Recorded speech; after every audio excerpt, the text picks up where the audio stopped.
ఉందంటారు ప్రభుత్వం పనితీరు? ఏం బాగాల ప్రభుత్వం పనితీరు కాదు, లంచగొండలు ఎక్కువైపోయారు, బ్రోకర్లు ఎక్కువైపోయారు, చండాలంగా ఉంది. ఏదో ఇది ఆ పథకం ఈ పథకం పేదవాళ్ళకి ఏమన్నా ఇదవుతున్నాయి, మధ్య రకం మాత్రం బాగా ఇబ్బంది పడుతున్నారండి. అది దీనికన్నా జగన్ ప్రభుత్వమే బాగుంది.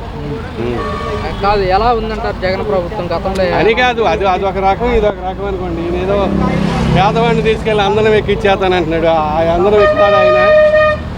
పొద్దు నుంచి రాత్రికి వెళ్తే కానీ 200 300 మిగులుతాయి. అదొకటి. ఉన్నవాడిని తీసుకొచ్చాంట లేనివాడికి దత్తత తీసుకుని ఆడ అమ్మఒడి సొమ్మ వీడికి పెడతాయి. P4 విధానం అది చండాలమైన విధానం. అని కాదు, అది తప్పండి. ఇప్పుడు మీరు ఉన్నది ఈ సాయం మా చిన్నప్పుడు ఎవరు తినేవాడు కాదు. ఇవాళ 100కి 3 అంటున్నారు. చెప్పండి, 100 రూపాయలు అంటే ఇవాళ విలువ లేకుండా పోయింది. ఇవాళ ఒక భార్య భర్త బతకాలంటే కనీసం మినిమం 20,000 కావాల్సి వస్తుంది. వీడిచ్చే 10 రూపాయల బియ్యం ఎవడన్నా తింటున్నాడా?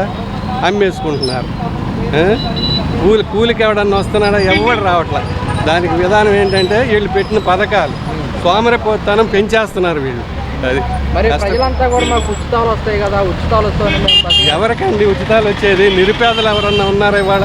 మీరు చెప్పండి. ఇప్పుడు మీరు పొద్దున్న సాయంకాలం మైకేసి తిరుగుతారు, ఏదో ఛానల్లో పనిచేస్తారు. మీ కనీస అవసరాలు తీరుతున్నాయి. మీరు ప్రశ్నించుకోండి. అవునా కాదు? ఆ చిన్నప్పుడు అంటే ఇప్పుడు ఒక వార్త తెలియాలంటే 2 రోజులు 3 రోజులు పట్టేది. ఆ సిటీలో అయితే ఒకరోజు.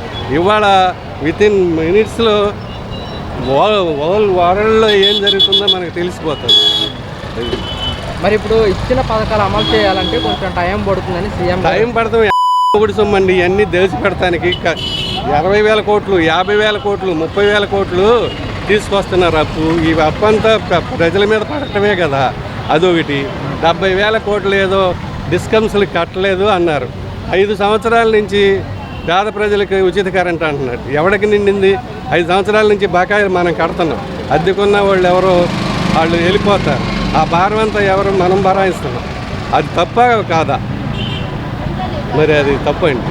ఓకే, మరి ఇప్పుడు విజయసాయి రెడ్డి మొన్నటి వరకు రాజకీయాల్లోకి రాను అని చెప్పేసి ఆడు ఉట్టి ఎదవండి అందరూ. నేను రాజకీయాలంటే ఆ పార్టీ ఈ పార్టీ అని కాదండి. మేలైన ఎవరికైతే ప్రజలకు మేలు చేసేవాడే వాడు సరైన నాయకుడు, ఎమ్మెల్యే. వీళ్ళంతా రూపాయి ఖర్చు పెట్టి 1000 దెంగే రకమే ఇప్పుడున్న ప్రభుత్వం అంతా. ప్రభుత్వం ఏ ప్రభుత్వాన్ని విమర్శించట్లేదు. ఒక్కడైనా సరైన నాయకుడు లేడండి.